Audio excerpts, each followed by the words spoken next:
Between the 1980s and 1990s, the Pacific Northwest was haunted by a serial killer who claimed the lives of at least 49 women.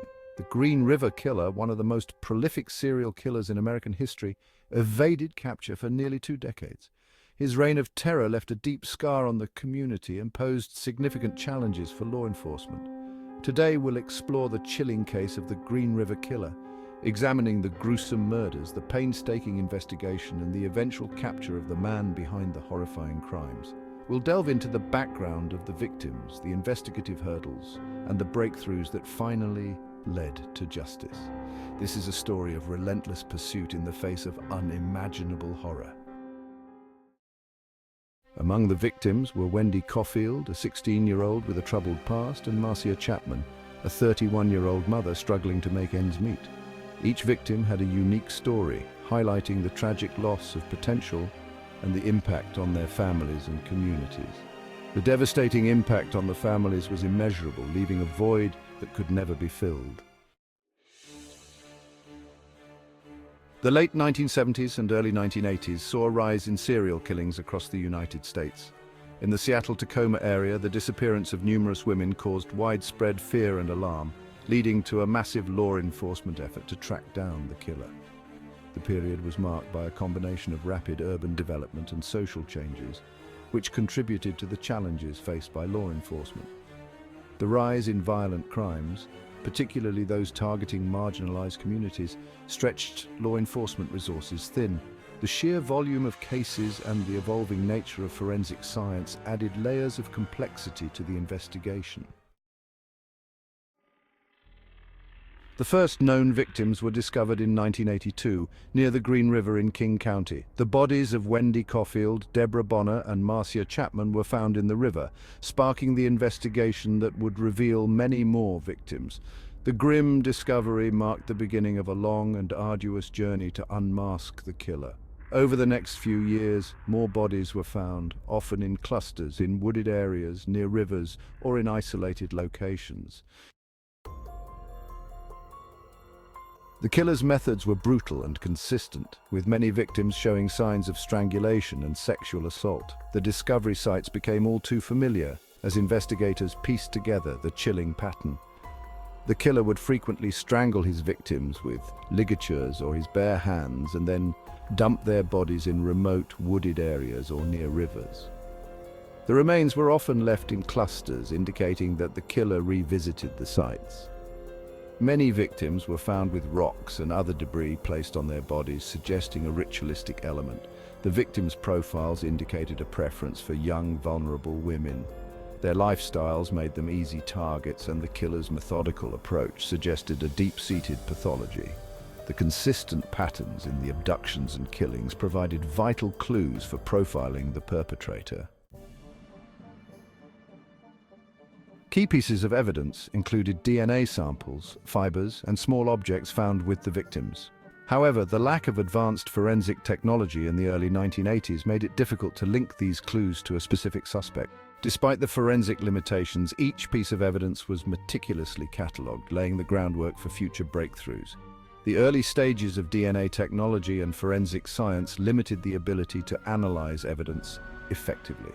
Investigators relied heavily on traditional methods such as fingerprint analysis and witness testimonies, which provided crucial but often insufficient leads.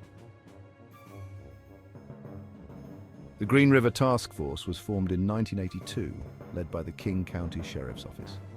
Detectives interviewed hundreds of witnesses, followed up on thousands of tips, and worked tirelessly to identify the killer. The investigation also saw the involvement of prominent criminal profiler John E. Douglas, who provided insights into the killer's behavior. The task force included experienced detectives, forensic experts, and support from the FBI.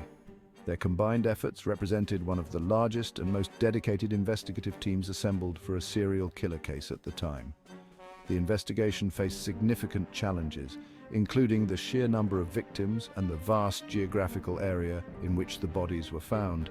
Additionally, the transient lifestyles of many victims made it difficult to trace their last known movements. The killer's ability to evade capture for so long added to the complexity of the case. coordination between different law enforcement agencies posed challenges, with varying protocols and resource limitations. The task force had to navigate these complexities to maintain a cohesive and effective investigation. Over the years, several suspects were considered, but none were conclusively linked to the murders. The case remained unsolved for nearly 2 decades, with the killer eluding capture despite intense efforts by law enforcement. Each suspect brought a mix of hope and frustration as leads were explored and ultimately discarded. Among the suspects were individuals with histories of violent behavior and proximity to the crime scenes.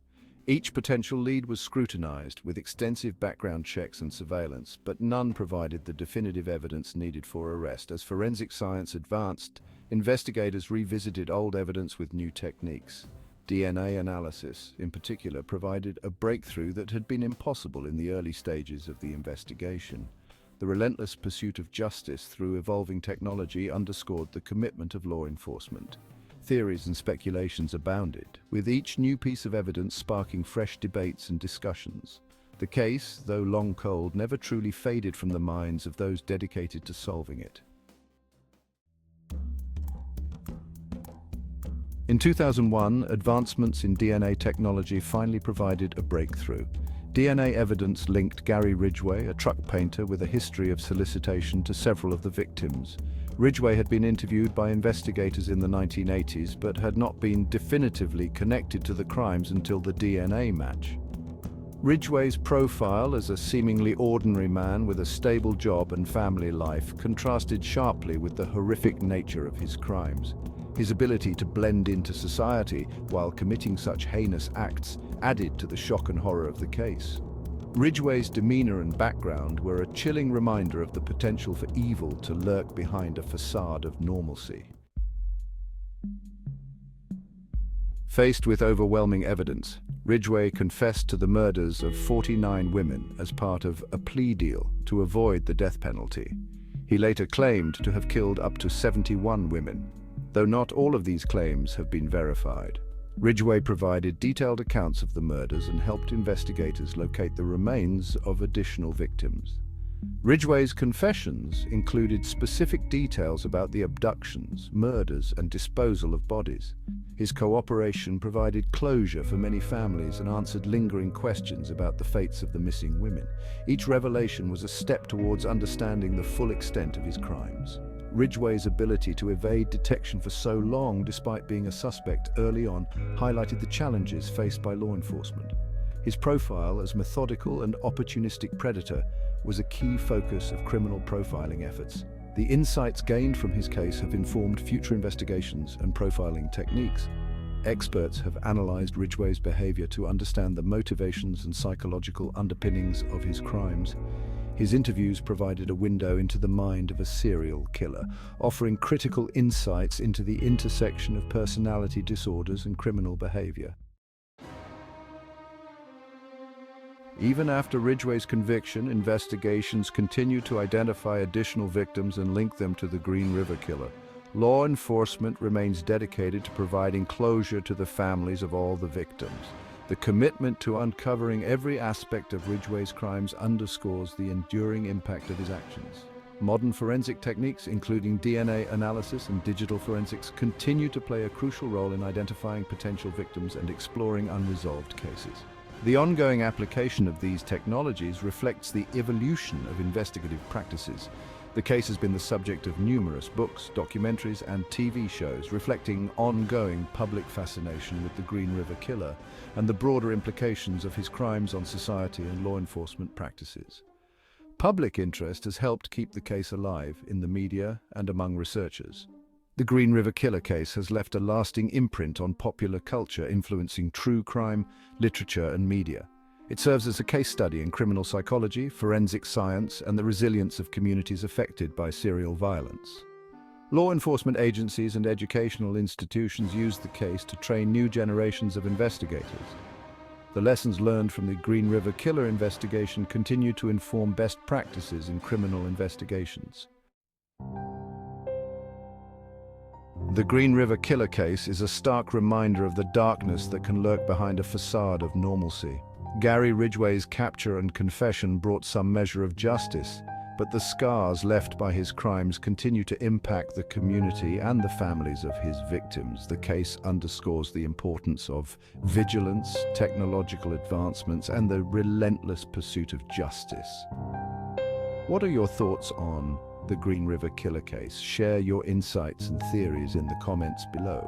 If you found this deep dive intriguing, don't forget to like, subscribe, and hit the bell icon to stay updated on our latest true crime investigations. Your engagement helps us continue to explore and uncover some of the most compelling mysteries in criminal history. Join us next time as we uncover another gripping tale of mystery and intrigue, the case of the West Memphis 3. We'll delve into the controversial investigation, the trials, and the ongoing debates surrounding this infamous case.